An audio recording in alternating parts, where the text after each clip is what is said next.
Nuapada range धरमबंधा beat छोटोलड़ा गाँ निकटरे 9 हाथीपल आतंक खेलाई।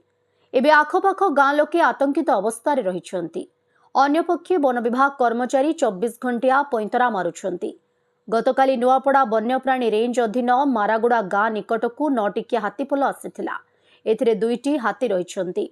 एही शावक समेत 9टी हाथीपल पतरा अपरजोंक जलसेचन प्रकल्पर उपरी भाग मारागुड़ा निकटरे दिन तमाम रहिथिला। प्रकल्पर उपरी भागरे पानी पीवा सह खाद्य संग्रह करिथिला। संध्या पर्यंत हाथीपल मारागुड़ा गाँ निकटरे रहिथिला। आज सकाळु धरमबंधा बीट छोटोलोड्रा गाँ निकट जंगल को चली जाइथिले। सेठी दिन तमाम जंगल भितरे रहिथिले।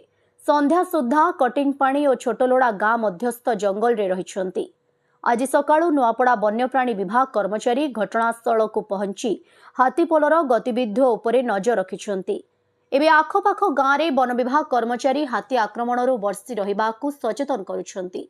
हाथींक सुरक्षा दृष्टि अंचल रे विद्युत सरबराह बंद रहिछि। तेबे सूचना थाउ कि अक्टोबर 19 रे सुनाबेड़ा अभयारण्यर भाउसिल गाँ को छत्तीसगढ़ राज्यरू 9 हाथीपल आसीथिला। एहा देखि गाँ लोके भयभीत होइथिले। वन्यप्राणी विभाग कर्मचारी और गाँ लोके हाथीपल को घोड़ाइबारू छत्तीसगढ़ राज्य सीमांत शिवनारायणपुर झरला आम गाँ निकटरे चली जाइथिले।